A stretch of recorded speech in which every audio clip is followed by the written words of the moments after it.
You want her? You'll go through me first. The gun was already pressed to her temple before she realized she was about to die. Rain pounded the warehouse roof like war drums. Blood trickled down her neck. Not hers, his. The man she'd been forced to marry just 2 days ago stood between her and 5 armed men, his massive frame shaking not from fear, but from something far more dangerous. Love. You want her? Kaito Ndlovu's voice cut through the storm like a blade dipped in honey and violence. Then kill me first, but I promise you, I'll take at least 3 of you with me. One of the men laughed, but it sounded nervous. You're outnumbered, old man. Just give us the girl. Kaito's finger tightened on the trigger. A scar ran down his right knuckle. Thick, white, shaped like a question mark. His hands didn't shake. I've died before, he said quietly. You haven't. Eun-Ha's knees buckled. She was 18 years old. She didn't understand why these men wanted her dead. Didn't understand why her husband, this 40-year-old stranger who'd bought her like furniture, was ready to bleed out on a dirty warehouse floor for her. Why? She whispered, voice breaking. You don't even know me. Kaito didn't turn around, but his shoulders tensed like she'd just stabbed him. I know enough, he said softly. The first shot exploded through the air. Eun-Ha screamed. Everything went black. That was how their love story ended. But it started much quieter. It started with a contract, a lie, and a mother who couldn't stop crying. Before we go any deeper, hit subscribe and settle in. This is one of those stories you don't want to miss a single second of. Now, relax. The main story begins. The rain showed no mercy on the Yi family the night Eun-Ha turned 18. It hammered against the cracked windows of their cramped Seoul apartment, where the walls smelled like old kimchi and regret. A grocery store cake sat on the table. Cheap sponge, wilted strawberries, one bent candle her mother had salvaged from last year. Eun-Ha hadn't blown it out. She just stared at the document her mother had slid across the table like a death sentence. Arranged marriage contract. Bride, Yi Eun-Ha, age 18 groom. Kaito Ndlovu, age 40. Purpose, debt settlement. Status, irrevocable. The words blurred. Her chest tightened. Her hands started shaking so hard she had to sit on them. Alma, her voice splintered. Why him? Why a foreigner? Her mother looked like she'd aged 10 years in one night. Hollow cheeks, swollen eyes, hands folded on the table like she was praying to a god who'd stopped listening long ago. He's wealthy, powerful, dangerous. She swallowed hard, but he promised not to hurt you. Hurt me? Eun-Ha's voice shot up. He bought me. What did Appa do? What debt? Your father borrowed from the wrong people. Her mother's voice broke. They don't just want money, Eun-Ha. They want you. Silence dropped like a guillotine. Eun-Ha felt something cold and final settle in her stomach. So you sold me first, she whispered. Her mother's face crumpled like wet paper. Tears streamed down her face, but she didn't wipe them. She just let them fall like she deserved to drown in them. This man, Kaito Ndlovu, he paid everything. More money than we'd see in 10 lifetimes. In exchange for... She gestured weakly at the contract. In exchange for your safety. My safety? Eun-Ha laughed bitterly. I'm being sold to a 40-year-old stranger and you call that safety? He said he'd protect you. From what? Eun-Ha slammed her hands on the table. The cake shook. The candle toppled over. What is everyone so afraid of? Who's coming for me? Her mother looked her dead in the eyes. Men who make girls like you disappear, she whispered. Men who put you in containers and ship you overseas. Men who... Her voice shattered completely. Men your father owes more money than God could count. Eun-Ha's breath stopped. Her father, her useless, gambling, drinking father who hadn't come home in 3 months, had sold her future for cards and bad decisions. When? She asked numbly. Tomorrow. The word hit like a slap. Tomorrow? Eun-Ha stood so fast her chair flew backward. I have 1 day? 1 day before I'm married off to some... He's already seen you. Ice flooded Eun-Ha's veins. What? Her mother looked down at her trembling hands. He's been watching you for weeks, making sure you were suitable, Eun-Ha finished, voice hollow. Her mother nodded. Eun-Ha felt her stomach twist violently. Someone had been watching her, studying her, following her to school, to the market, to the bus stop, deciding if she was worth the price tag. She wanted to throw up. She wanted to scream. She wanted to grab the kitchen knife and... But she didn't. Because what was the point? She was already sold. I hate you, Eun-Ha whispered. Her mother flinched but didn't look away. I know, she said quietly, but you'll be alive to hate me. And that's all I have left to give you. Eun-Ha didn't sleep that night. She lay in her tiny bedroom staring at the ceiling, memorizing the cracks in the plaster like they were the last familiar thing she'd ever see. Tomorrow she'd marry a stranger. Tomorrow her life would end. She thought about running. But where? She had no money, no friends, and if her mother was telling the truth, men were already hunting her. So what choice did she have? None. She was merchandise, collateral, bought. When exhaustion finally dragged her under, she dreamed of drowning in black water. Strong hands with question mark scars pulled her up, but when she broke the surface, the hands let go, and she sank again, over and over, saved and abandoned, saved and abandoned. She woke up to sunlight streaming through her window. It was her wedding day. The ceremony was held in a private hotel room in Gangnam. No guests, no music, no flowers, just Eun-Ha in a second-hand white dress, an officiant who looked terrified, and guards outside the door like this was a hostage situation. Because it was. The door opened. Kaito Ndlovu stepped inside. Eun-Ha forgot how to breathe. He was beautiful. Terrifyingly beautiful. Tall, broad, dark skin that seemed to swallow light. His face was all sharp angles and controlled violence. His eyes were deep brown, almost black and ancient, like he'd lived 1,000 lives and regretted most of them. He wore a black suit that fit like armor, and on his right hand, across his knuckles, was a thick white scar shaped like a question mark. He looked at her. Not like a man looks at a possession, like a man looks at a loaded gun he didn't want to pick up but can't put down. "Let's begin," the officiant stammered. The ceremony lasted 8 minutes. No vows, no rings, just signatures and a red stamp that sealed her fate. "Congratulations," the officiant whispered. "You're married." Kaito turned to Eun-Ha. His voice was deep, accented, careful. "Follow me." That was it. Her wedding night. 2 words. Eun-Ha stood on shaking legs and followed him out of the room into a black car with tinted windows that felt like a coffin. As Seoul's lights blurred past, she stared at her reflection in the glass. She didn't recognize the girl staring back, and the man beside her, this stranger, this husband, this owner, said absolutely nothing, but his hands gripped the steering wheel so tight his knuckles turned white. And Eun-Ha realized something that made her stomach drop. He was afraid too. Their eyes met in the rearview mirror for half a heartbeat. He looked away first, and somehow that scared her more than anything else that day. His home wasn't a house. It was a fortress carved into the cliffs of Busan, where the ocean screamed against black rocks and the wind tasted like salt and secrets. The mansion rose from the stone like it had grown there, dark, angular, impossible to approach without being seen. Eun-Ha stepped out of the car and immediately felt small.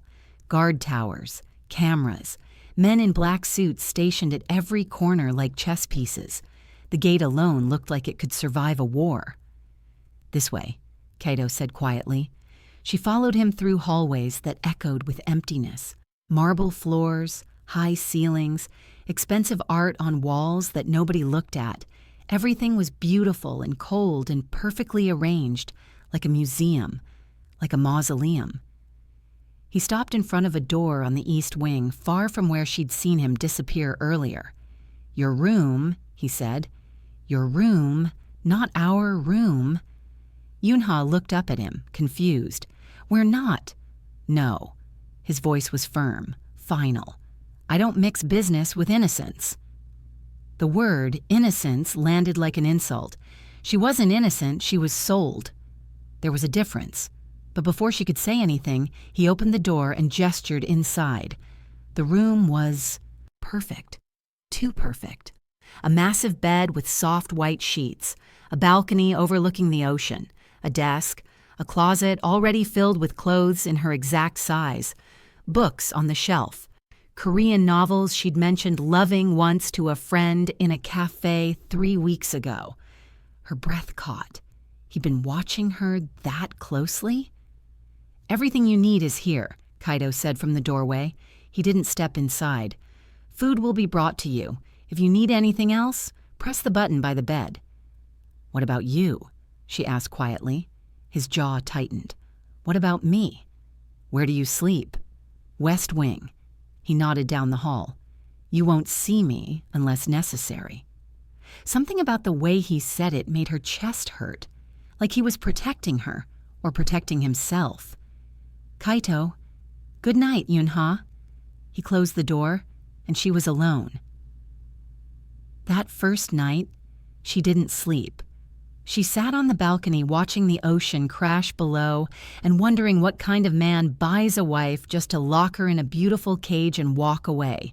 A guilty man, maybe, or a broken one. At 3 a.m., she heard something, a scream, distant, male, raw. It came from the West Wing. She pressed her ear to the door but heard nothing else, just silence, heavy and suffocating. But the next morning, when she opened her door, there was a tray outside, warm rice, soup, her favorite tea she hadn't drunk since childhood, and beside it, a folded piece of paper. She opened it with shaking hands. The handwriting was rough, barely legible, English mixed with Korean. "I'm sorry you're here. I'm sorry I couldn't think of another way. If you hate me, I understand. But please, eat." No signature, just those words. And Eun-Ha realized something that made her stomach twist.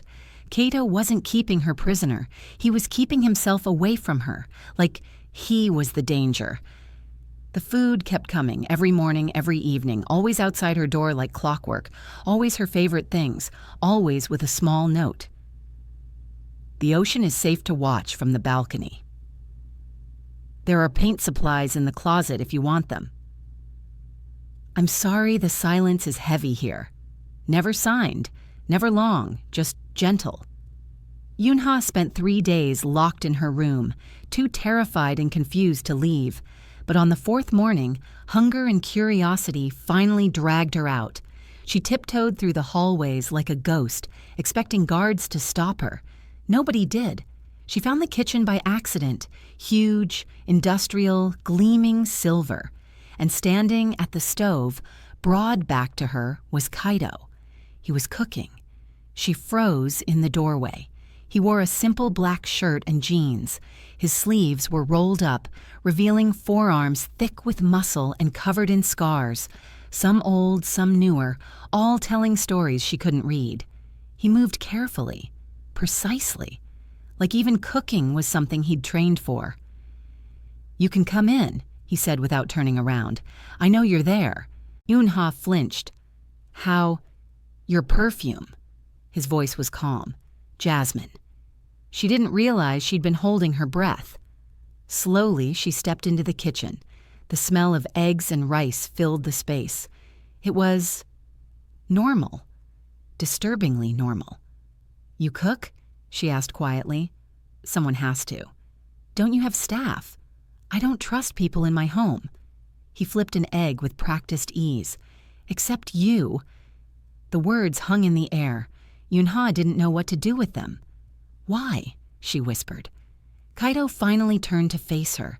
His eyes were tired, deep circles underneath, like he hadn't slept in days. "Because you didn't choose this," he said simply, "and I owe you honesty at least." He plated the food and set it on the counter between them. 2 plates, 2 forks. "Sit," he said gently. It wasn't a command, it was a request. And for the first time since arriving, Eun-Ha felt something other than fear. Confusion, maybe, or the beginning of something far more dangerous. Curiosity. They ate in silence. Not uncomfortable, just careful. Like 2 people standing near a bomb, unsure which wire to cut. Eun-Ha watched him from across the counter. He ate slowly, methodically, like someone who'd learned to survive on routine. "Can I ask you something?" she said finally. Kaito paused mid-bite. "Yes." "Why did you really buy me?" His fork clattered against the plate. For a long moment, he didn't speak, didn't move, just stared at his hands like they'd betrayed him. "Because 3 years ago," he said quietly, "I watched my wife and son die." Eun-Ha's breath caught. They were murdered in front of me. "Because I made enemies in a world that doesn't forgive weakness." His voice was steady, but his hands shook. "After that, I stopped feeling anything, stopped caring. I became the monster everyone already thought I was." He finally looked up at her. "But then I saw you." Eun-Ha's chest tightened. "You were singing outside your mother's shop, something soft, sad, and for the first time in 3 years, I felt something." "What did you feel?" she whispered. "Pain," he said simply, "which meant I was still alive." Silence crushed the space between them. "So you bought me because I reminded you that you could still hurt?" Her voice cracked. "No." He stood slowly, pushing his plate away. "I bought you because when I heard you were going to be sold to traffickers, I couldn't let another girl disappear." He walked to the window, back to her. "I couldn't save my family, but I could save you." Eun-Ha felt tears burn her eyes. "I'm not your redemption," she whispered. Kaito's shoulders tensed. "I know," he said quietly. "Then what am I?" He turned slowly. His eyes were wet. "A reminder," he whispered, "that I used to be human." That night, Eun-Ha couldn't sleep again. She kept replaying his words. "I couldn't save my family, but I could save you." She wrapped herself in a blanket and stepped onto the balcony. The ocean roared below. The wind bit her skin. And then she heard it. A sound from the west wing. Not a scream this time. Sobbing. Deep, broken. Male. Kaito was crying. Eun-Ha's feet moved before her brain caught up. She walked through the dark hallways, following the sound like a thread pulling her forward. She stopped outside his door. It was cracked open. Inside, she saw him, kneeling on the floor, head in his hands, photo frame shattered beside him, a beautiful woman with kind eyes and a little boy in matching clothes. "Amara," he whispered brokenly. "I'm sorry. I'm so sorry." His body shook with grief so heavy it felt like the room might collapse. Eun-Ha's hand moved to push the door open, but she stopped. This wasn't for her to see. This was his alone. So she stood there in the darkness, watching a dangerous man break into pieces, and realized something that changed everything. Kaito wasn't her captor. He was a prisoner, too. The explosion came at dawn. Glass shattered. Alarms screamed. Gunfire ripped through the morning like thunder. Eun-Ha bolted awake, heart slamming against her ribs. She ran to the door, locked from the outside. "No, no, no!" She pounded on it. "Kaito!" Footsteps, shouting, more gunfire. Then the door exploded inward. Kaito stood there, blood streaming from a cut above his eye, gun in hand. "We're leaving, now." "What's happening?" "No time." He grabbed her wrist and pulled her into the hallway. Men in masks flooded the corridor. Kaito fired twice. 2 bodies dropped. He moved like violence incarnate, fast, brutal, efficient. They ran through smoke and chaos. Eun-Ha's bare feet slipped on marble slick with blood. "The garage!" Kaito barked. They burst through a side door. An armored car waited, engine running. He shoved her into the passenger seat and floored it. Bullets pinged off the reinforced windows. The mansion shrank behind them as they tore down the cliffside road. Eun-Ha's hands shook violently. Who were they? The men your father owed. Her blood turned to ice. "They found me?" she whispered. Kaito's jaw clenched. "They've always known where you were." "Then why?" "Because as long as you were mine, they couldn't touch you." His knuckles were white on the wheel. "But someone leaked your location." "Why do they even want me?" she screamed. He glanced at her. Something dark flickered in his eyes. "Because your father didn't just owe money, Eun-Ha." His voice was hard, cold. "He sold information, government secrets, client lists. And you," he swallowed hard, "you're the only witness who can identify the buyers." The world tilted. "I don't know anything. Your father used you as a courier when you were 16, made you deliver packages. You met people, saw faces." Her stomach dropped. The packages, the strange men, the cafes her father sent her to with envelopes she wasn't allowed to open. "Oh God," she whispered, "they think—" "You remember," Kaito said quietly, "and they'll kill you to make sure you never talk." The car swerved onto a dirt road. "Where are we going?" "Safe house, middle of nowhere." He glanced at her. "I won't let them take you." "Why?" Her voice broke. "Why do you even care?" Kaito's hands trembled on the wheel. "Because," he said quietly, "I've already buried everyone I love. I can't do it again." The words hung between them, and Eun-Ha realized with terrifying clarity this wasn't just about saving her anymore. Somewhere between the silence and the breakfast and the broken sobs in the dark, Kaito had started to care, and that made them both targets. The safe house wasn't safe. It was a concrete box buried in the mountains, 2 hours from civilization, where the air smelled like rust and old fear. 1 room, 1 window with bars, a single mattress on the floor that looked like it had seen too many desperate nights. Kaito locked the door behind them and finally let himself collapse against the wall. Blood soaked through his shirt, black fabric turning blacker. His breathing was shallow, controlled, like he was rationing pain. "You're hurt," Eun-Ha whispered. "I'm fine." "You're bleeding." "I've bled before." He tried to stand, but his legs buckled. He caught himself on the wall, jaw clenched so tight she heard his teeth grind. Eun-Ha moved without thinking. She grabbed his arm and guided him to the mattress. He was so heavy, all muscle and stubbornness and pride that wouldn't let him admit he was dying. "Sit," she ordered. For once he obeyed. She found a first aid kit under the sink. Dusty, half empty, but good enough. Her hand shook as she knelt beside him. "Lift your shirt," she said quietly. Kaito hesitated.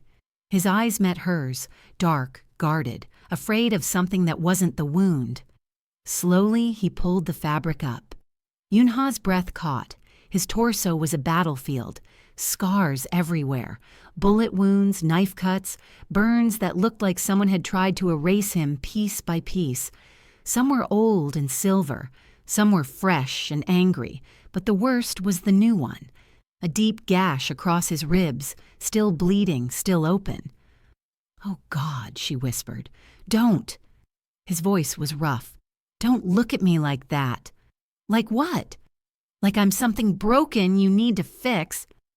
She pressed gauze against the wound. He hissed through his teeth but didn't pull away. "You saved my life today," she said quietly. "The least I can do is stop you from bleeding out." "You don't owe me anything." "Maybe not." She taped the bandage carefully, fingers brushing skin that was hot and damp with sweat. "But I'm still here." Kaito's hand caught her wrist, gentle, trembling. "Why?" His voice cracked. "Why aren't you running?" I gave you a way out and you didn't take it. I brought you into a war that isn't yours. You should hate me." Eun-Ha looked up at him. His eyes were wet, desperate. "I did hate you," she whispered. "But then I heard you crying in the dark, and I realized you're just as trapped as I am." His grip tightened. "I'm not trapped. I'm guilty." "Of what?" "Of wanting you to stay." The words hung between them like a confession at gunpoint. Eun-Ha's heart slammed against her ribs. The air felt thick. Her skin burned where his hand touched her wrist. "Kaito, I know it's wrong," he continued, voice breaking. "I know I have no right. You're 18, I'm 40. I bought you. I ruined your life. I'm everything you should run from." He let go of her wrist like it burned him. "But when those men came for you today," his voice dropped to a whisper, "I realized I'd burn the whole world down before I let them take you." Silence. Heavy. Crushing. True. Eun-Ha's hands shook as she finished bandaging him. She could feel his eyes on her, could feel the weight of words he wasn't saying. "Get some rest," she whispered finally. "We'll figure this out tomorrow." Kaito nodded slowly. He lay back on the mattress, eyes closing, chest rising and falling with labored breaths. But his hand stayed open on the floor beside him, palm up, waiting. Eun-Ha stared at it for a long time.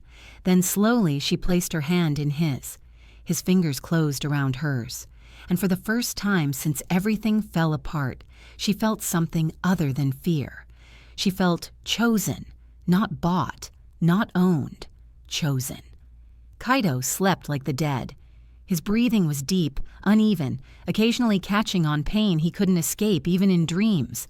His face looked younger asleep, less monster, more man who'd seen too much. Eun-Ha sat against the wall watching him, unable to sleep herself. Her mind spun with everything that had happened. The attack, the revelation about her father, the way Kaito had looked at her when he said, "I'd burn the whole world down before I let them take you." She didn't know what to do with that, didn't know what it meant. Her eyes drifted to his jacket hanging on a chair, black leather, blood-stained, heavy with things men like him carried. She shouldn't look. She knew she shouldn't, but her feet moved anyway. The jacket had inside pockets, gun holster, spare magazine, folded cash, and something else, a small leather notebook, worn, cracked, held together with rubber bands like it had been opened 1,000 times. Eun-Ha's hands shook as she pulled it out. She glanced at Kaito, still sleeping, still breathing rough. She opened it. The first page was dated 3 months ago.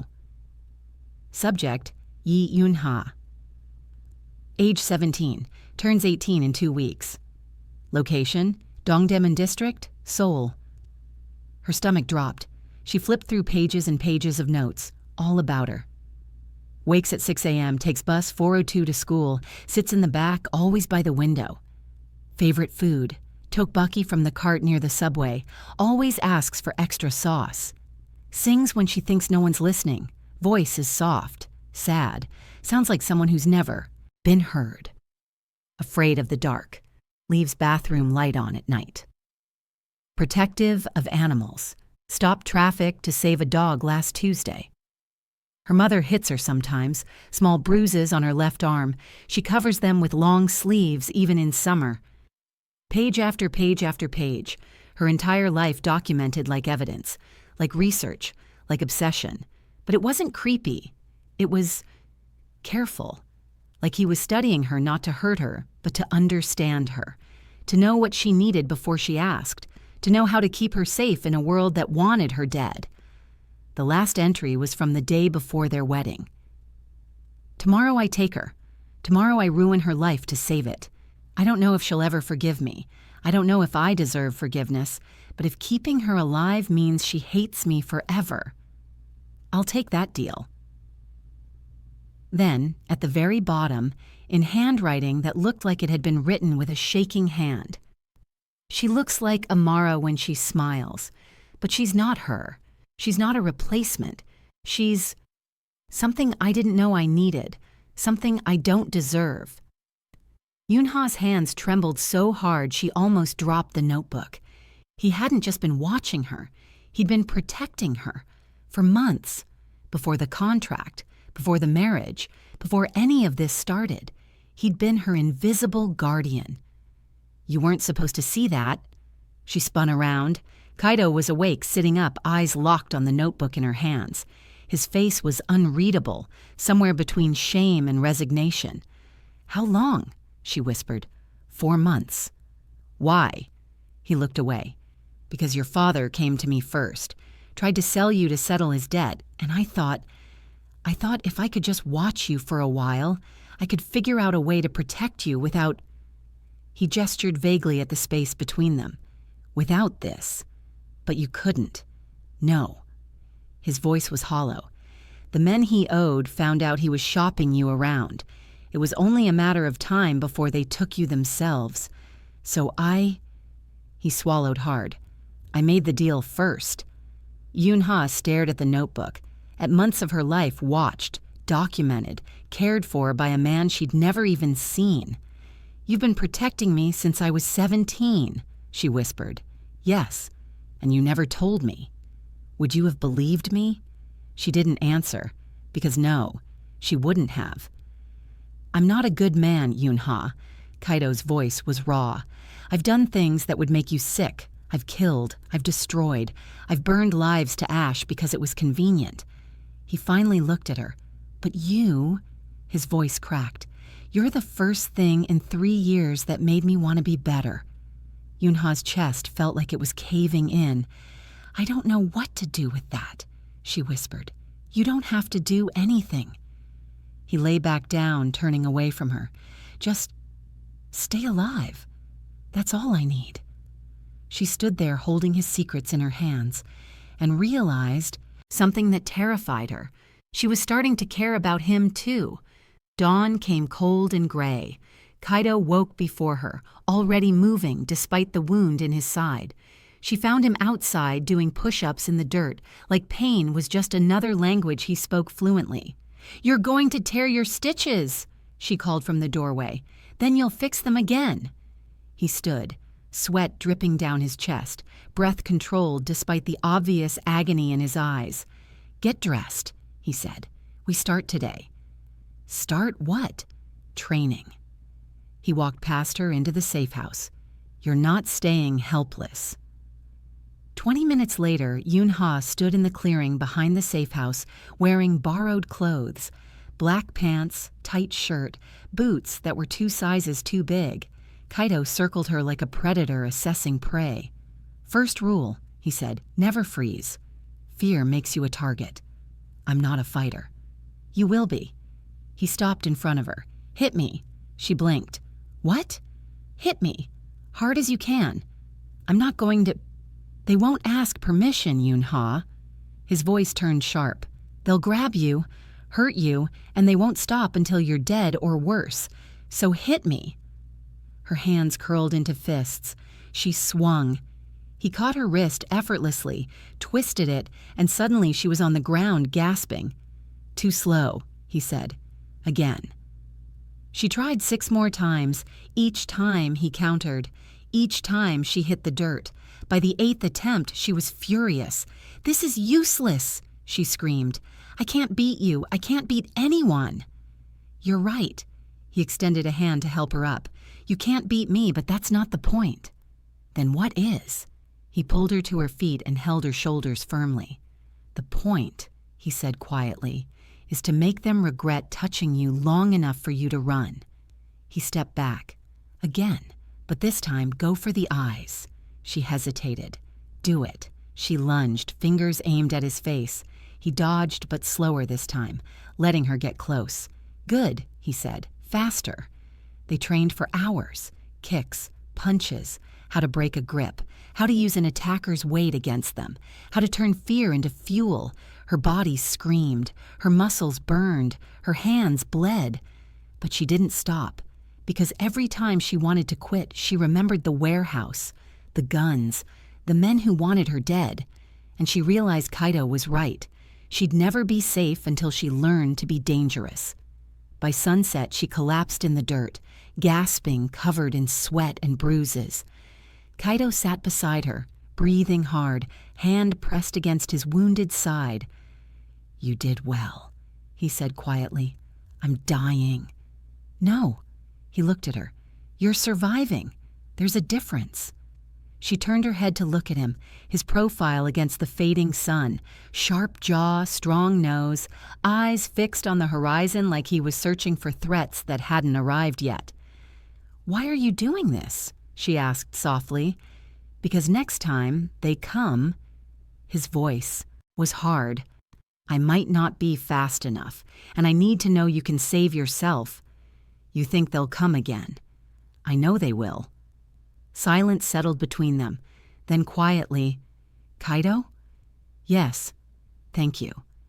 He didn't look at her, but his hand moved slightly in the dirt between them, and after a moment she reached over and took it. They sat like that until the sun disappeared completely. Two people holding hands in the dark, not quite enemies anymore, not quite anything else yet, just together. The phone rang at midnight. Eun-Ha woke to Kaito already on his feet, gun drawn, body tense. He answered without speaking, listened. His face went pale. "When?" His voice was sharp, cold, more listening. "I understand." He hung up. For a long moment he just stood there, phone in hand, staring at nothing. "What happened?" Eun-Ha whispered. Kaito turned slowly. His eyes were hollow. "Your mother," he said quietly. "She's dead." The world stopped. "What?" "They found her 2 hours ago. Single gunshot. They made it look like suicide, but—" He swallowed hard. It wasn't. Eun-Ha couldn't breathe, couldn't think, couldn't process the words coming out of his mouth. "No," she whispered. "No, you're lying." "I'm not." "She can't be—" Her voice cracked. "She sold me, but she's still my—" Her knees gave out. Kaito caught her before she hit the floor, pulling her against his chest as sobs tore through her body. "They killed her to send a message," he said into her hair. "They're telling me they can reach anyone, even people I'm not protecting." "This is my fault," Eun-Ha gasped. "If I hadn't—" "No."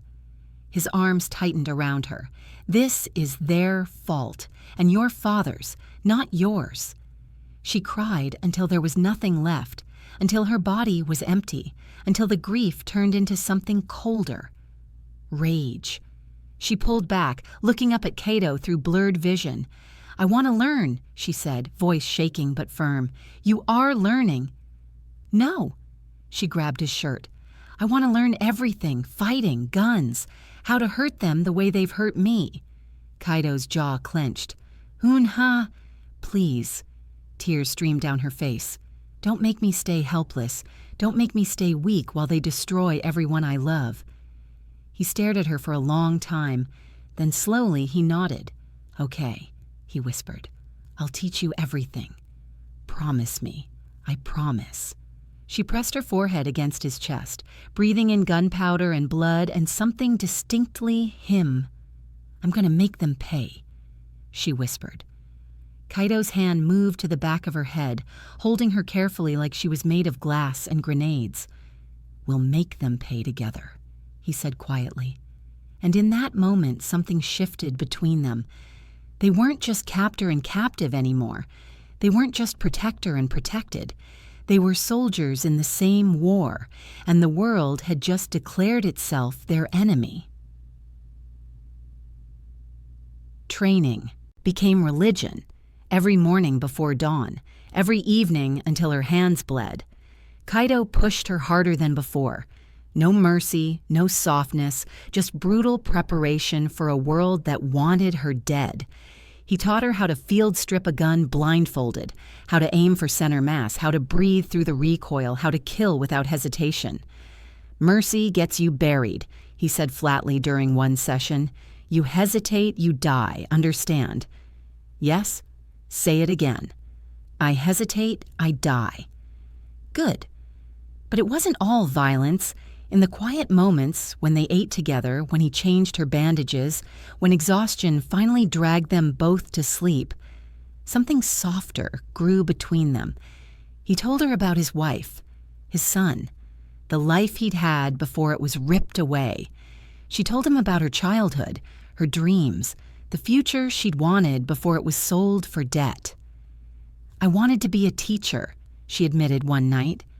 They sat on the floor sharing instant noodles, backs against the wall, shoulders almost touching. "You still could," Kaito said quietly. "No." She shook her head. "That girl doesn't exist anymore." "Maybe not." He looked at her. "But the woman you're becoming, she's stronger." Eun-Ha met his eyes. They were so close, too close. "Do you regret it?" she whispered. "Saving me?" Kaito's jaw tightened. "Never. Even though it cost you everything?" "Eun-Ha." He set down his bowl. "You didn't cost me anything. You gave me a reason to keep breathing." Her heart slammed against her ribs. "Kaito, I know I'm too old. I know I have no right. I know every reason you should hate me." His voice was rough, raw. "But I need you to know, you're not an obligation. You're not guilt. You're—" He stopped himself. "I'm what?" she whispered. He looked away. "Something I don't deserve." Eun-Ha's hand moved before her brain caught up. She touched his face, turning him back to her. "Maybe I don't want you to deserve me," she said softly.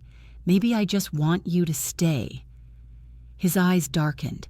His breathing changed. "You don't know what you're asking." "Yes, I do.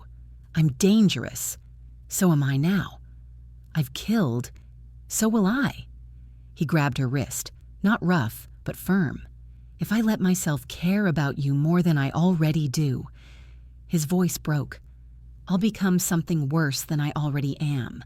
I'll burn cities. I'll destroy lives. I'll—" "Good." Her voice was steady, hard. "Let them burn."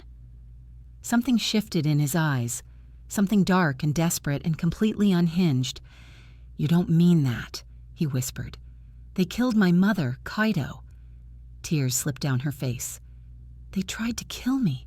They made you buy me like livestock. So yes, let them burn." For one moment she saw it, the monster he kept chained behind his eyes. Then he kissed her, hard, desperate, like a man drowning, finally breaking the surface. Eun-Ha gasped against his mouth but didn't pull away.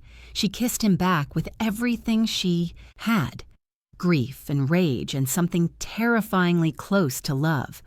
When they finally broke apart, both breathing hard, Kaito pressed his forehead against hers. "This is wrong," he whispered. "I don't care. You should. But I don't." His hands shook as he cupped her face. "If we do this—" His voice was barely audible. "There's no going back. You'll be mine, and I'll be yours, and God help anyone who tries to take you from me." Eun-Ha smiled through her tears. "Then let them try." The kiss changed everything, and nothing. They didn't talk about it the next morning, didn't acknowledge the line they'd crossed. They just fell back into routine, training, eating, surviving, like the world hadn't shifted beneath their feet. But everything was different now. Eun-Ha felt it in the way her heart jumped when Kaito's hand lingered on her waist during training. Kaito felt it in the way his chest tightened every time she walked into a room. Both of them were terrified of the same thing, that this feeling was real, and real things in their world didn't survive long. 1 week after the kiss, Kaito handed her a gun, not for practice, a real one, loaded, heavy with the weight of what it meant. "We're leaving tonight," he said quietly. Eun-Ha checked the magazine like he'd taught her, muscle memory kicking in. She didn't know that Kaito was watching her hands, thinking how steady they'd become, how far she'd come from the trembling girl in the white dress. "Where?" "Seoul." His jaw clenched. "We're going hunting." Her heart raced. "The men who killed my mother?" "Yes." Kaito studied her face, searching for hesitation, for fear, for any sign that she wasn't ready. He found none, and that terrified him more than anything, not because she was weak, but because she'd become exactly what he'd trained her to be, dangerous, capable, willing. I did this to her, he thought. I turned light into a weapon. How many? She asked. 4, maybe 5. And us? 2. He stepped closer, his hand moving to cup her face before he could stop himself. But we're not going in blind. I have intel, names, locations, weaknesses. Eun-Ha looked up at him and felt something shift in her chest. This wasn't the man who'd bought her anymore. This was the man who'd bled for her, who'd taught her to survive, who looked at her like she was the only thing in the world worth protecting. When do we start? She asked. Kaito's thumb brushed her cheekbone, his touch achingly gentle, such a contrast to the violence in his voice, to the monster waking up behind his eyes. Are you sure? He whispered. Once we do this, there's no going back. You'll have blood on your hands, real blood, not training, not theory. Eun-Ha thought about her mother's face, the way she used to hum while cooking, the way she'd cried while signing the contract, the way she'd died alone with a bullet in her head. She didn't know that in that same moment Kaito was thinking about his own wife, about Amara's blood on his hands as she took her last breath, about how vengeance never filled the holes the dead left behind. But he'd help Eun-Ha get hers anyway, because he loved her, because he was selfish, because he couldn't bear to see that light in her eyes die without a fight. I'm sure, she said firmly. Kaito studied her for a long moment, memorizing her face in case this was the last time he saw it without blood on it. Then he leaned down and kissed her forehead, soft, reverent, like a prayer. Then we leave at midnight. They drove through the night in stolen silence. Eun-Ha wore all black, hair tied back, gun holstered at her hip. She looked at her reflection in the side mirror and barely recognized herself. The girl who used to sing outside her mother's shop was gone. In her place was something sharper, colder, something capable of murder. She didn't know if that made her strong or broken. Kaito glanced at her from the driver's seat, reading the tension in her shoulders, the way her fingers kept brushing the gun at her hip like she was checking it was still there. She's scared, he thought. Good. Fear will keep her alive. But underneath that thought was another one, darker and more honest.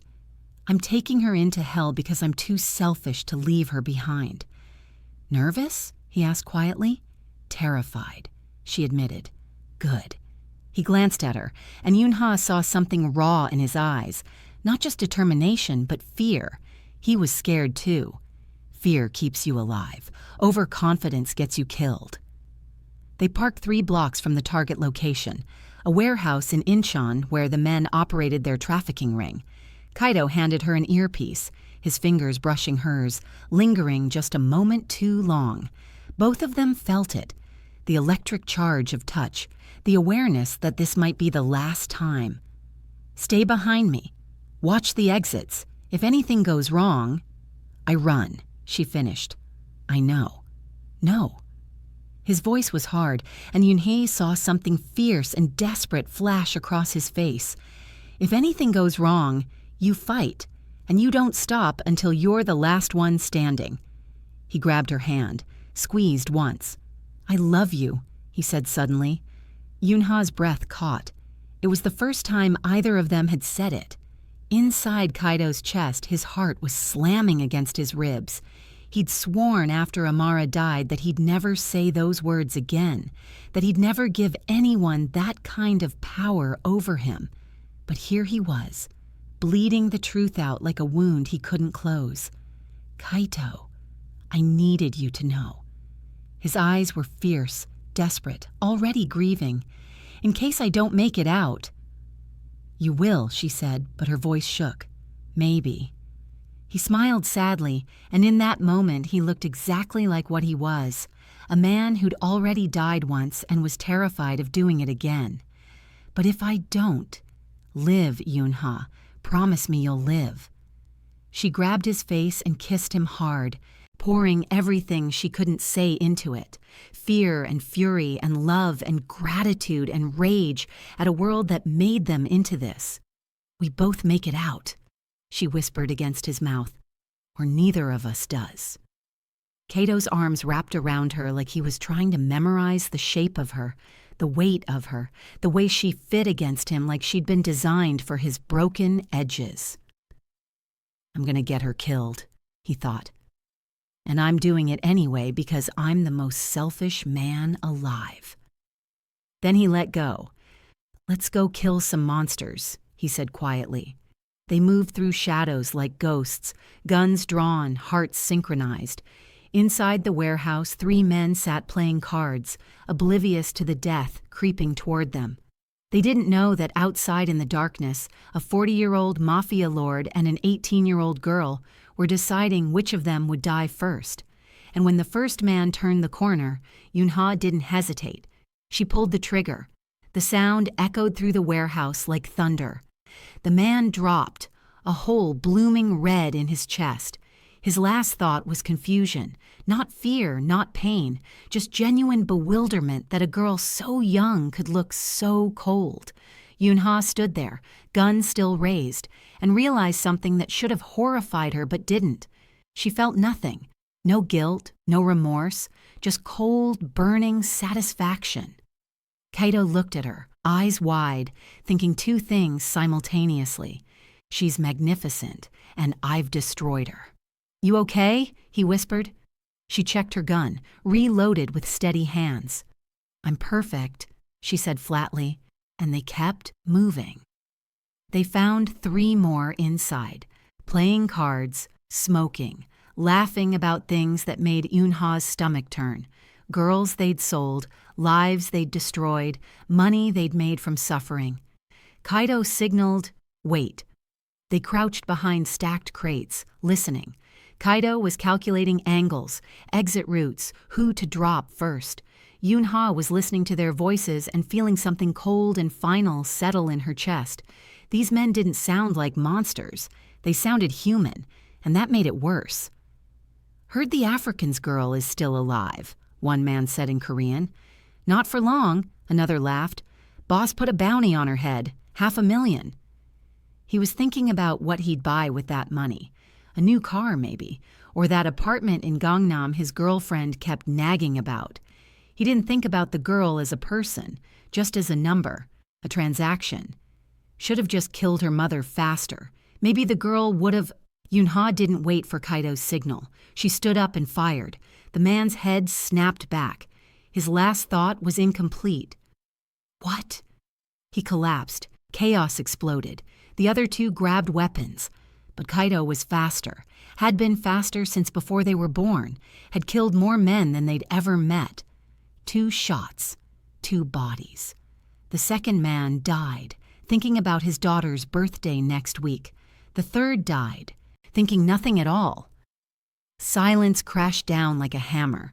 Eun-Ha stood in the middle of the warehouse, gun still raised, hands steady despite the carnage around her.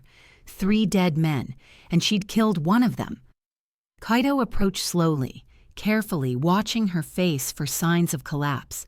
He'd seen soldiers break after their first kill, seen hardened criminals vomit and sob, seen strong men become hollow.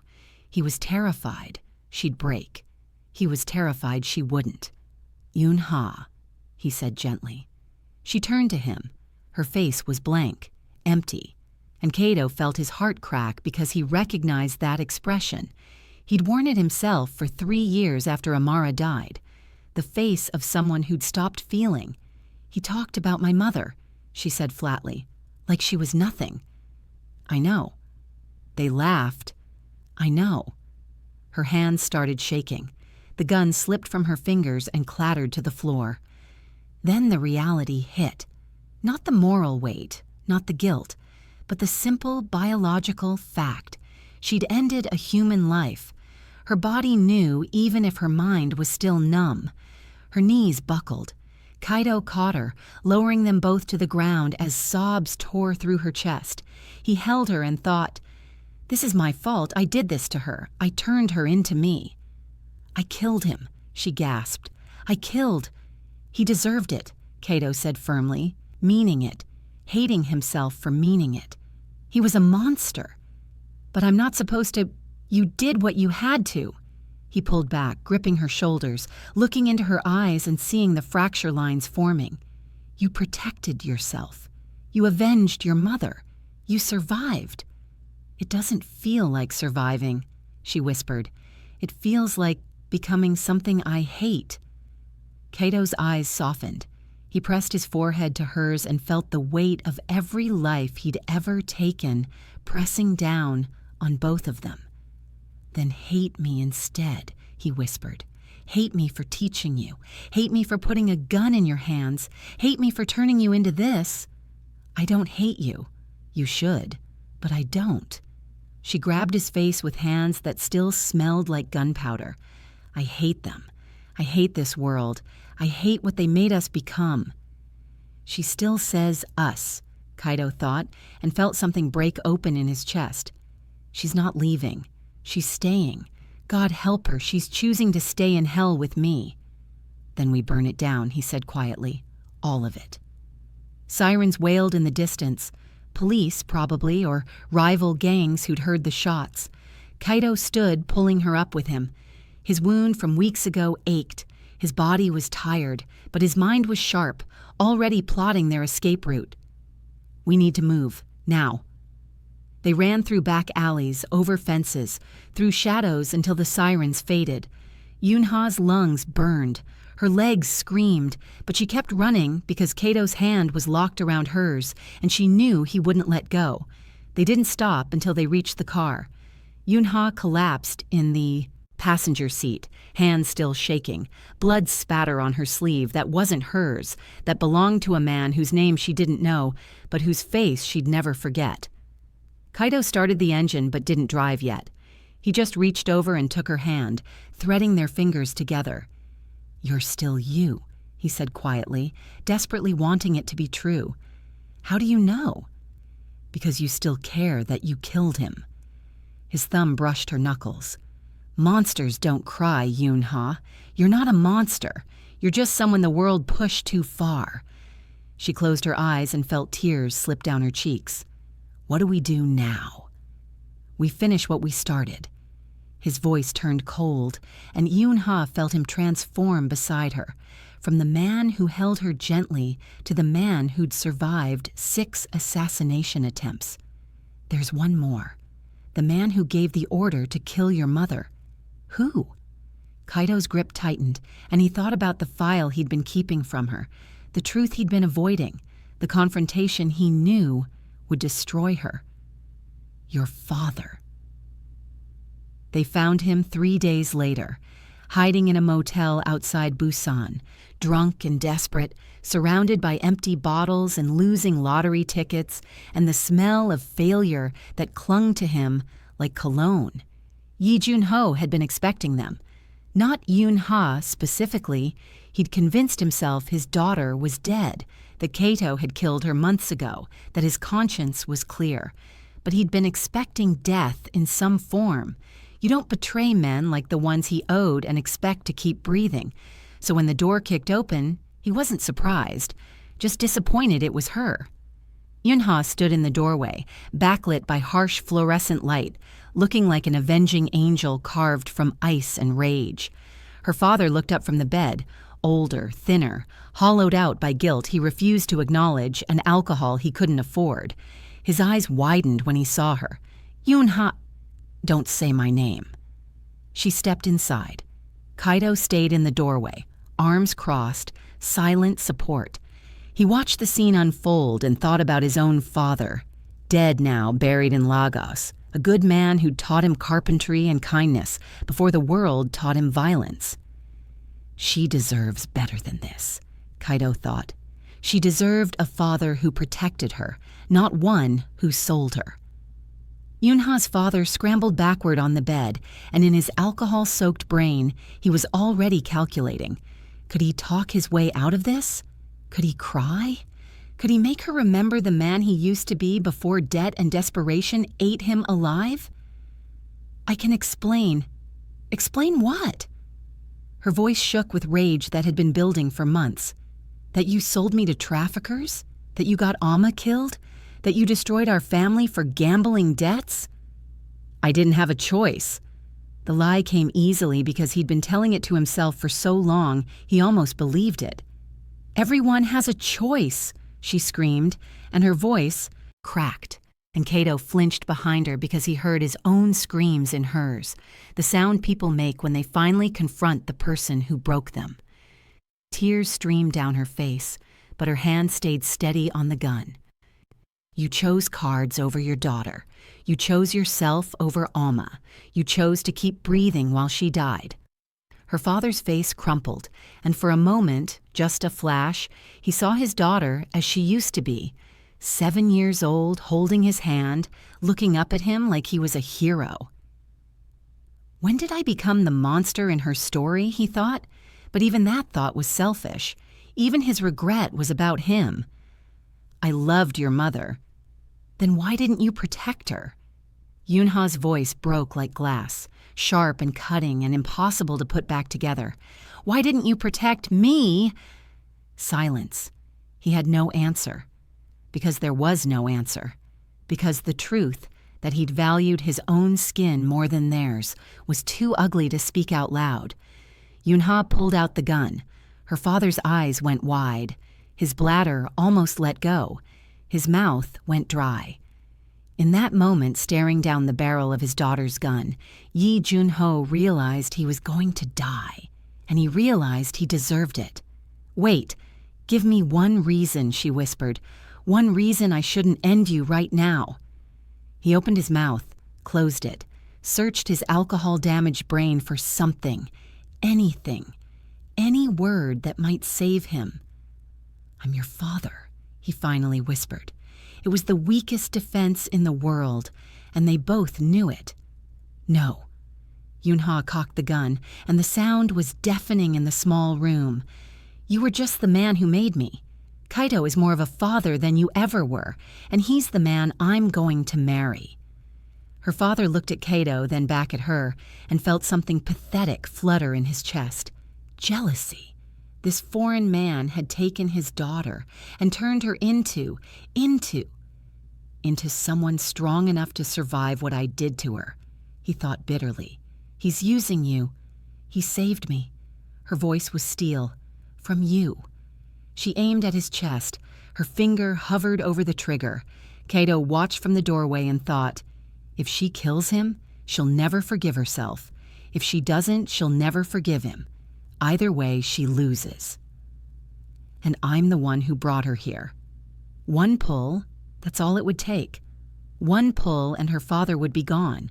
One pull and she'd be free. But her hand shook, not from fear, from the weight of realizing if she killed him, she'd become exactly what he was, a person who chose violence over humanity, a person who valued revenge over redemption. Eun-Ha thought about her mother, about what she would want, about whether justice and vengeance were the same thing. They weren't. Slowly, she lowered the gun. I'm not going to kill you, she said quietly. Her father exhaled in relief, slumping against the headboard, thinking, I'm alive. I'm alive. I'm alive. But you're already dead to me. She turned and walked toward Kaito, and her father felt something worse than death settle over him. Abandonment. The knowledge that he'd destroyed the only good thing he'd ever made. Wait, he called desperately. Eun-Ha, please. She stopped at the door, and for one moment, her father hoped. The men you owe? I'm going to tell them exactly where you are. His face went white. His hands started shaking. His bowels turned to water. They'll do worse than I ever could. She walked out. Kaito followed, pausing only to look back at the broken man on the bed. You had a daughter who would have died for you, Kaito said quietly, and you sold her for 30 pieces of silver. I hope your death is slow. He closed the door. In the hallway, Eun-Ha finally broke. Kaito pulled her into his arms as sobs racked her body, and he thought about how much he loved her, how proud he was of her, how she'd just done something he'd never been strong enough to do, chosen mercy over murder. You did the right thing, he whispered into her hair. Then why does it hurt so much? Because you're still human." He kissed her temple, tasting salt and grief. "And that's the only thing that matters." Behind the closed door, Eun-Ha sat alone in the dark and waited for the men who would come for him. He didn't call anyone, didn't run, just sat there thinking about the daughter he'd destroyed and the wife he'd killed and the fact that he'd earned every second of the pain that was coming. His last thought before the door kicked open 3 hours later was, "I'm sorry, but sorry doesn't raise the dead, and it doesn't save the damned." 2 months passed. They didn't return to Busan, didn't return to Seoul. They disappeared into the countryside, finding peace in a small cabin where nobody knew their names or their sins, where the only sound was wind through pine trees and the only blood was from scraped knees in the garden. Eun-Ha learned to breathe again, learned to sleep without nightmares, learned to look at Kaito without seeing the man who bought her, only the man who chose to stay, who could have walked away 1,000 times but never did. They planted a garden together, tomatoes and peppers and herbs that Kaito remembered from childhood in Lagos. Eun-Ha learned that he hummed when he cooked, that he was afraid of spiders despite being afraid of nothing else, that he cried in his sleep sometimes and woke up not remembering. They cooked meals together, him teaching her recipes his mother taught him, her teaching him Korean dishes her grandmother used to make. They fell asleep tangled in each other every night, his chin resting on her head, her fingers tracing the scars on his chest, both of them learning what peace felt like after a lifetime of war. It was almost normal. Almost. But Kaito knew better than to trust peace. Peace was just war taking a breath. One evening, as the sun set over the mountains painting everything gold and crimson, Kaito took her hand and led her to the hilltop behind the cabin. "What are we doing?" she asked, laughing, her voice light in a way it hadn't been in months. "Close your eyes." Kaito, "Trust me." She closed her eyes and Kaito looked at her face, relaxed, smiling, beautiful, and thought, "This is what she looks like happy. This is what I've been fighting for." He guided her forward, hands on her shoulders until he stopped. "Open." She opened her eyes and gasped. A blanket spread on the grass, candles flickering in glass jars, wildflowers arranged in a circle. Not expensive, not fancy, just honest. And Kaito, kneeling in the center, holding a small jade ring that had cost him 3 weeks' worth of savings but felt priceless in his hand. "Eun-Ha," he said quietly, and his voice shook because he'd rehearsed this 100 times and still didn't know if the words were right. Her breath caught. Her hands flew to her mouth. "I know I don't deserve you.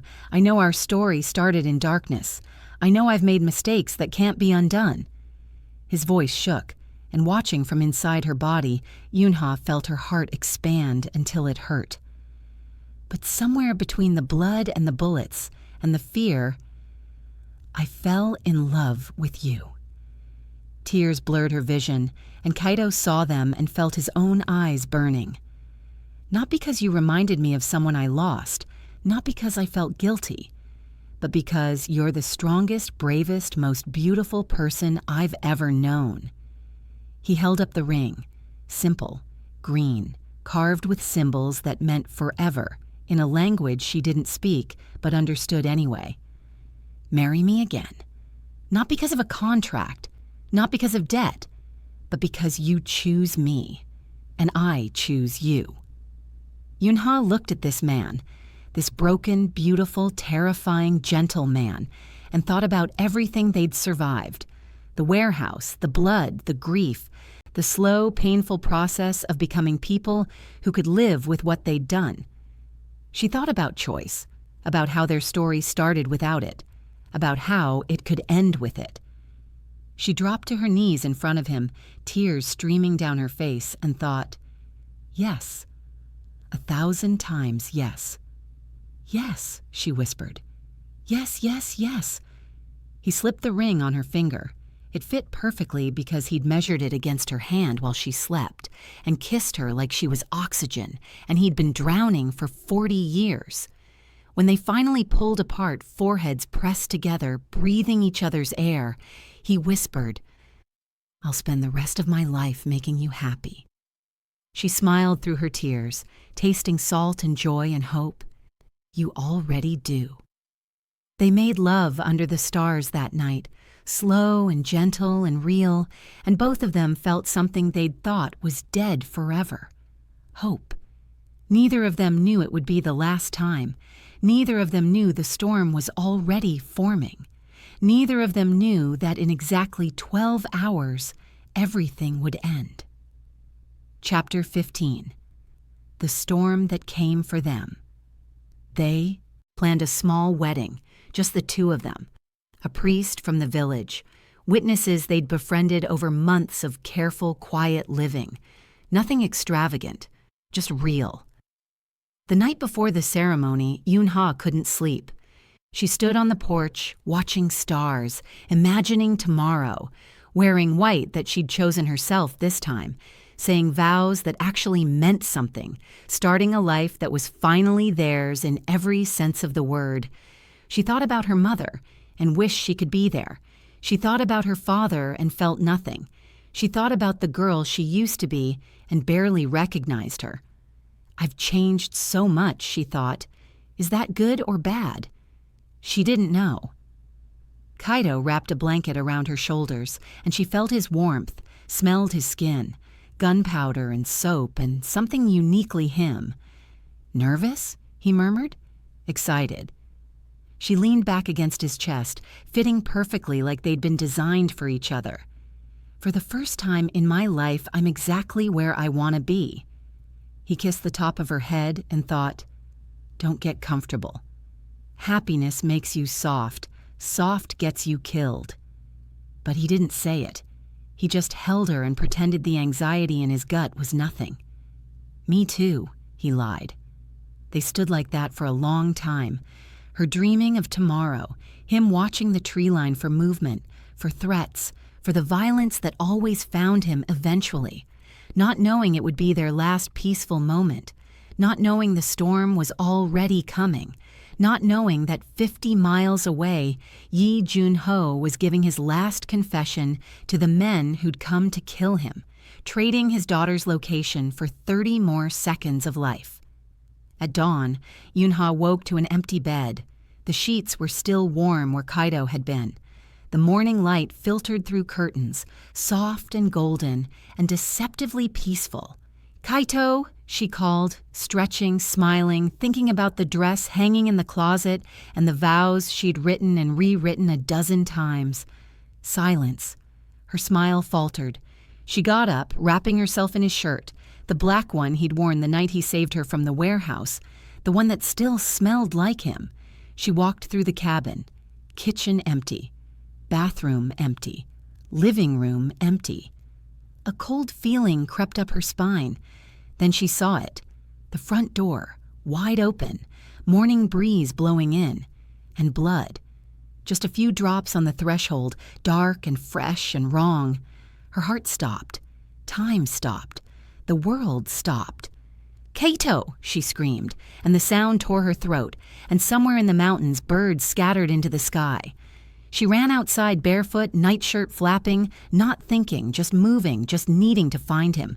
She found him 50 feet from the cabin, on his knees in the dirt, surrounded by 5 armed men dressed in black, and standing in front of them, her father, alive, beaten, bloody, but alive, smiling with broken teeth, holding a gun to Kaito's head. Eun-Ha's world shattered. Kaito's eyes found hers across the distance, and she saw everything in them, love and regret and apology and goodbye. "I'm sorry," his eyes said. "I should have been more careful. I should have protected us better. I should have seen this coming." "I love you," his eyes said. "I'm so sorry I'm going to leave you alone." Her father saw her and laughed, a wet, broken sound. "Hello, daughter," he said, and spat blood into the dirt. "Did you really think I'd let you be happy?" Inside his damaged mind, Yi Jun-ho felt nothing but rage. She'd left him. She'd condemned him. She'd chosen this foreign monster over her own blood. And for that, she needed to understand loss, real loss, the kind that hollowed you out and left you empty. "Let him go," Eun-Ha whispered, taking a step forward. "Or what?" Her father pressed the gun harder against Kaito's temple. "You'll kill me? You already had your chance." "Please, I begged too," her father hissed. "I begged those men for mercy. They gave me a choice. Die slow or give them you. So I gave them you. Again." The 5 men stood silent, professional, waiting for orders from whoever paid them. Inside their heads, they felt nothing. This was just a job, just another target, just another day. "You don't have to do this," Eun-Ha said, voice shaking, hands empty, wishing she'd grabbed her gun but knowing it was too late. "Yes, I do." Her father's finger tightened on the trigger. "Because if I can't have peace, neither can you." Kaito looked at Eun-Ha one last time and thought, "Run. Please run. Live. Be happy. Forget me." But he knew she wouldn't, because she loved him, and love made people stupid. "I'm sorry," Kaito whispered. To her, to Amara, to his son, to everyone he'd failed. "No!" Eun-Ha started running. "No!" Her father pulled the trigger. The sound was deafening, final, the end of everything. The bullet didn't kill him. It missed, by a centimeter, by a breath, by the hand of a god that still believed in broken people. The shot tore through the air where Kaito's head had been a heartbeat before, because at the last second, he'd moved. Not fast enough to escape completely, but fast enough to survive. The bullet grazed his temple, splitting skin, drawing blood, but missing the brain, missing the bone, missing death by the smallest margin life ever offered. Kaito collapsed into the dirt, not dead, but everyone thought he was. Her father stared at the body, gun still raised, hand shaking. Inside his alcohol-poisoned mind, a single thought pulsed. Finally. It's finally over. But it wasn't. Eun-Ha's scream shattered the morning, not grief, rage. She charged forward, barefoot, unarmed, feral, launching herself at her father with nothing but fury and fingernails and the kind of violence that comes from watching your world end. One of the armed men moved to stop her. She didn't see him, didn't see the gun, didn't see anything except her father's face. The man fired. The bullet caught her in the hri-hooki, shoulder, tearing through muscle, shattering bone, spinning her sideways into the dirt. She screamed. Pain exploded through her body like lightning, but she tried to get up anyway, tried to crawl toward Kaito, tried to reach him, because if she could just touch him, maybe he wouldn't be gone. Her father walked over slowly, stood above her, looked down at his daughter bleeding in the dirt, and inside his damaged, desperate mind, Yi Jun-ho felt something flicker. Not remorse, not quite, but recognition. The girl at his feet looked like her mother, sounded like her mother when she screamed. What have I done? But the thought came too late, always too late. "I'm sorry," he whispered. Eun-Ha looked up at him with eyes full of hatred and tears, and something too broken to name. "You don't get to be sorry," she gasped through blood and pain. Her father raised the gun, pointed it at her chest. His hand shook violently. Tears streamed down his face. "I can't," he thought. "She's my daughter, my blood, my—" "Do it!" Eun-Ha screamed. "If you're going to destroy everything I love, finish it!" Her father's finger tightened on the trigger. Inside his head, a war raged. Father versus coward, love versus survival. The man he used to be versus the monster he'd become. The coward won. It always did. He pulled the trigger, but before the bullet could leave the chamber, Kaito's hand grabbed his ankle. Everyone froze. Kaito wasn't dead. He was barely conscious, bleeding from his temple, vision blurred but alive. Impossibly, miraculously alive. And furious. He yanked hard. Her father crashed to the ground, gun flying from his grip. The 5 armed men raised their weapons, but Kaito was faster, even wounded, even dying.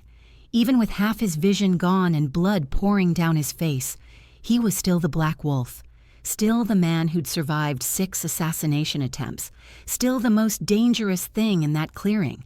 He grabbed the fallen gun and fired, once, twice, 3 times. 3 men dropped. The remaining 2 scattered, diving for cover, and in that chaos, in that beautiful, precious chaos, Kaito crawled to Eun-Ha. Blood poured from both of them, his head, her shoulder, mixing in the dirt, becoming something shared, something sacred. "I've got you," he gasped, pulling her against his chest with shaking hands. "You're alive," she sobbed. "You're alive, you're alive, I'm not leaving you." He pressed his forehead to hers. "Not today, not ever." Around them, gunfire exploded. The remaining men were regrouping. Her father was crawling toward a weapon. They had maybe 30 seconds before it all ended. Kaito looked into Eun-Ha's eyes and made a decision. "Can you walk?" he asked. "I don't know." "Yes, you can." His voice was firm, commanding, the voice of a man who refused to let her die. "Get up, we run, together." He pulled her to her feet. She screamed. The pain in her shoulder was blinding, but she didn't fall. They ran, stumbling, bleeding, barely standing, but together, always together. Behind them, her father watched them disappear into the trees, and for the first time in his miserable life, Yi Jun-ho understood what he'd lost. Not just a daughter, but the only person who'd ever loved him despite everything he was.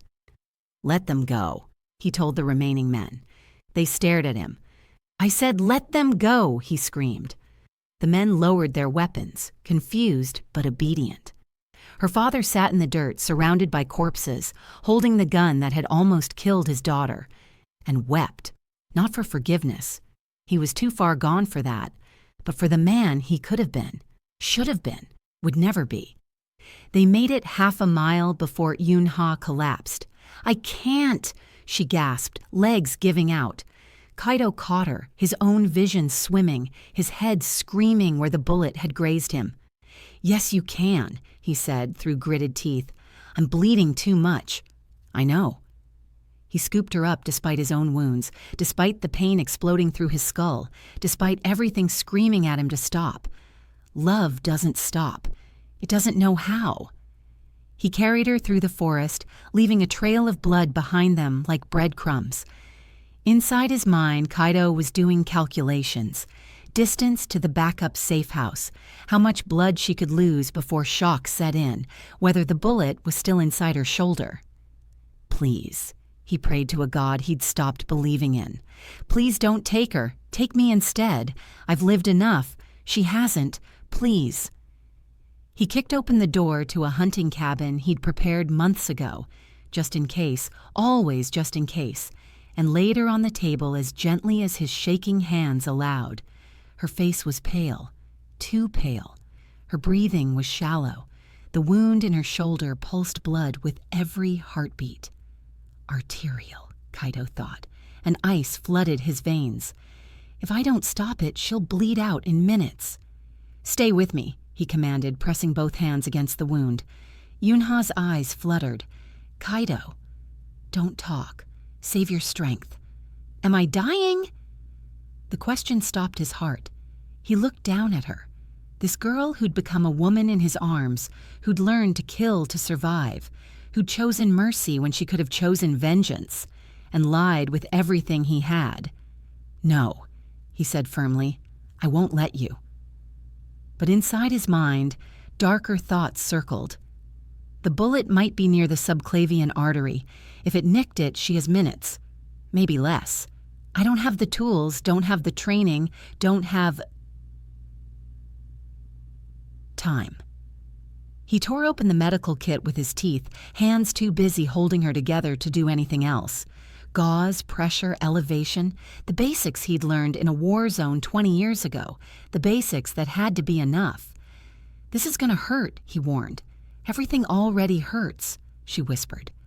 He packed the wound with gauze. pressing hard, and Eun-Ha screamed, a sound that tore through him worse than any bullet ever had. "I'm sorry, I'm sorry, I'm sorry," he chanted, but he didn't stop, couldn't stop, because stopping meant dying. Her blood soaked through the first layer of gauze, then the second, then the third. "It's not stopping," Kaito thought, panic rising. "It's not." He pressed harder. Eun-Ha's hand found his wrist, grip weak. "Kaito," she whispered, "if I don't make it—" "Don't. Listen. No." His voice cracked. "You're not saying goodbye. I won't hear it. Please." Tears slipped down her temples. "I need you to know. I don't regret any of it." His vision blurred. The contract, the marriage, the blood, the violence. Her voice was fading. "I don't regret you." "Eun-Ha, I love you," she whispered. "Even if our story was broken, I love you." Something inside Kaito shattered completely. "Then stay," he begged, and the black wolf disappeared, and all that remained was a man terrified of losing the only light he had left. "Please, stay with me. I'll do anything. I'll be anyone. Just don't leave."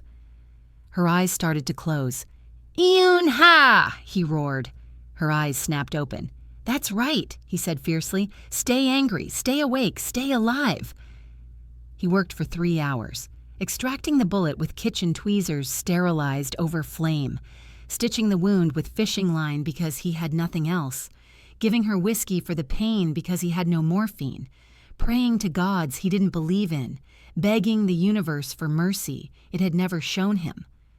When he finally tied off the last stitch, his hands were shaking so badly he could barely hold the needle. Eun-Ha's breathing had steadied. Her color was returning. The bleeding had stopped. She was alive. She's alive.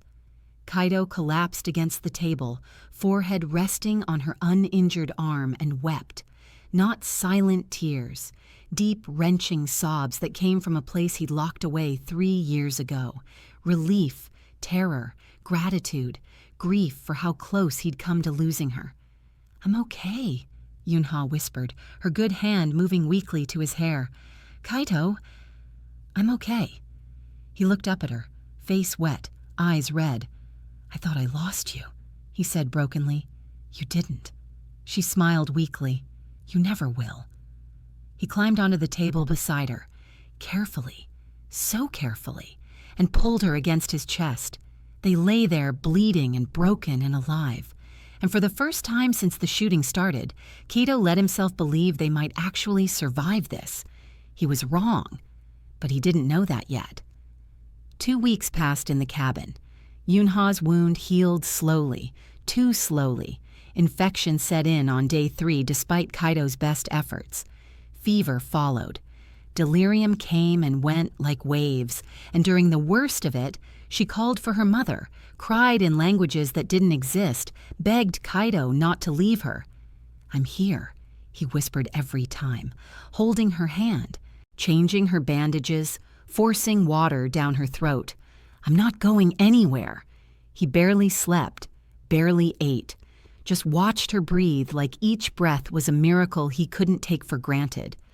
On day 8, the fever broke. On day 10, she could sit up without screaming. On day 14, she walked 5 steps before her legs gave out. Progress. Painful, slow, but progress. Kaito watched her heal and felt something unfamiliar. Hope. Maybe they would survive this. Maybe they could disappear, change their names, leave the country, start over somewhere nobody knew their sins. Maybe they'd earned their happy ending. He was making breakfast when she said it. "We can't stay here." Kaito's hands stilled on the eggs he was scrambling. "I know. They'll find us eventually. I know. We need a plan." He turned to face her. She sat at the small table wearing his shirt, her arm in a sling, looking fragile and fierce at the same time. "I have money," he said quietly. "Accounts in 3 countries. Enough to disappear properly." "Where would we go?" "Lagos." The word came out soft. "My mother's village. No one there knows who I became. We could be normal." Eun-Ha smiled, and it broke his heart because it was so full of love and sadness. Normal, she repeated. I don't even remember what that feels like. Then let me show you. He crossed to her, kneeling in front of her chair. Let me give you boring, safe, a life where the most exciting thing that happens is running out of milk. She touched his face, the scar where the bullet had grazed him, still fresh, still healing. You almost died, she whispered, but I didn't. You will eventually. Her voice cracked. This life, it catches up to everyone. Then we run faster. What if we can't? Kaito took her hands in his. Then we face it together, like we always have. She looked into his eyes and wanted so desperately to believe him, but something in her gut twisted, a feeling she couldn't name, a premonition she didn't want to acknowledge. We're not going to make it, a quiet voice whispered in the back of her mind. This story doesn't get a happy ending. She ignored it. Okay, she said softly. Lagos, normal, together. He kissed her forehead. I'll start making arrangements. That night, while Kaito slept beside her, Eun-Ha stared at the ceiling and felt it again. That feeling, like the universe was holding its breath, like something terrible was waiting just around the corner. She turned to look at Kaito, his face relaxed in sleep, younger somehow, less burdened. I love you, she thought. I love you so much it terrifies me. She didn't know that in 3 days she would be dead, didn't know that the infection in her wound hadn't fully cleared, didn't know that sometimes even love can't save you. She just held him tighter and prayed that morning would never come. It started with a cough, small, barely noticeable. Eun-Ha dismissed it. Just dust, just dry air, just nothing. By evening, the cough had teeth, deep, rattling, wet. Kaito heard it from the other room and felt ice slide down his spine. How long? He asked, appearing in the doorway. It's nothing. How long? His voice was sharp now. Since this morning. She tried to smile. It's just a cold, Kaito. Don't... She coughed again, and this time blood flecked her lips. The world stopped. Kaito crossed the room in 3 strides, pulling her to her feet, ripping open her shirt to expose the bandaged shoulder. The bandage was clean, no fresh bleeding. But when he pressed gently around the wound, Eun-Ha gasped and he felt it. Heat radiating from deep inside, from somewhere his stitches couldn't reach. Internal infection. His mind supplied coldly. Sepsis, maybe pneumonia. Without antibiotics, without a hospital. She has days. We're leaving, he said, now. Kaito, now. He packed in 5 minutes, clothes, money, weapons, everything they'd need. Eun-Ha sat on the bed watching him move with mechanical precision, and she understood. She was dying. And he knew. How bad? She asked quietly. His hand stilled on the bag. Kaito, how bad? He turned slowly. His face was a mask, but his eyes betrayed him. They were drowning. Bad, he admitted, but fixable. We get you to a hospital, antibiotics, proper care. We can't go to a hospital. Her voice was steady. They'll find us. I don't care. I do. Eun-Ha, I won't let you die to save me. And I won't watch you die. His voice cracked like breaking glass. I can't. I won't. Not again. He dropped to his knees in front of her. Please, he begged. Please let me save you. Just this once. Let me do the one thing I'm supposed to do. She cupped his face with shaking hands. You already did, she whispered. You saved me from the moment we met. You taught me to be strong, to fight, to choose. You gave me 6 months of actually living instead of just surviving. 6 months isn't enough. It's more than I thought I'd get. His forehead pressed against her knee, shoulders shaking. I'm not ready, he choked out. I'm not ready to lose you. I know. She ran her fingers through his hair. But you don't get to choose. They sat like that for a long time. Him kneeling, her sitting, both of them crying for different reasons. Finally, Kaito stood. "Hospital," he said firmly. "Even if they find us. Even if I have to shoot every cop in Seoul. You're going to a hospital." Eun-Ha nodded, too tired to fight. They made it to the car before her legs gave out completely. The nearest hospital was 40 minutes away. Eun-Ha lasted 30. Her breathing turned ragged at minute 15, labored at 20, desperate at 25. At 30 minutes, she stopped breathing altogether. "No." Kaito's voice was eerily calm. "No, no, no." He swerved onto the shoulder, slammed the brakes, and pulled her from the passenger seat. CPR. He'd done it 100 times in combat zones, on dying soldiers, on strangers he'd never see again. But this wasn't a stranger. This was Eun-Ha, his Eun-Ha, the girl who sang, the girl who chose mercy, the girl who kissed him like he deserved love. "Breathe," he commanded, tilting her head, breathing into her mouth. Nothing. Chest compressions, hard, steady, desperate. "Come on," he growled. "You don't get to leave, not like this, not after everything. Breathe." Her chest rose slightly, then fell, then nothing. "No." He compressed harder. "You promised me normal. You promised me Lagos. You promised." His voice broke completely. He kept compressing anyway, even when his arms screamed, even when he knew it was too late, even when her skin started turning cold beneath his hands.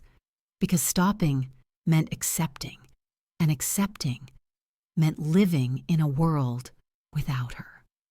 "Please," he whispered, "please come back. I'll do anything. I'll be better. I'll stop. I'll change. Just come back." But the dead don't negotiate. They don't make deals. They just stay gone. Kaito didn't know how long he knelt there in the dirt on the side of the road, holding her body, rocking back and forth like he could comfort a corpse. Minutes, hours, eternity.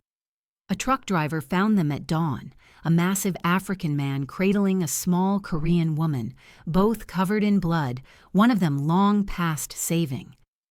"Sir," the driver said gently, "sir, I think she's—" "Don't."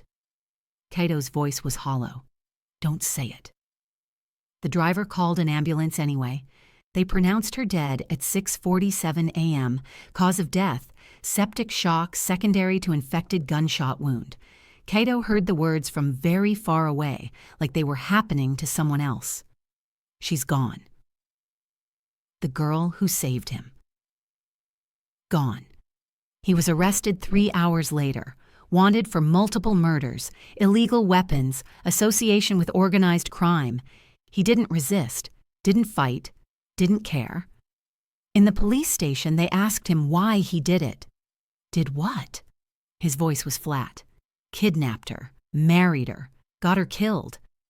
Kaito looked at the detective with empty eyes. "I loved her," he said simply. "I didn't kidnap her. She stayed. She chose to stay." With a man who bought her? With a man who would have died for her? He leaned forward. "I tried. I failed, but I tried." They locked him in a cell. He sat on the concrete floor and stared at nothing. Outside, the world kept turning. Her father heard about her death and drank himself unconscious. The village where they'd planned to wed mourned the girl with the gentle smile. The women she'd saved from trafficking lit candles, and somewhere in Lagos, Kaito's mother, who'd never met Eun-Ha, felt her son's heart break across continents. Kaito sat in his cell, thinner now, older, a ghost wearing skin. The trial was over. Life in prison. No parole. He didn't appeal.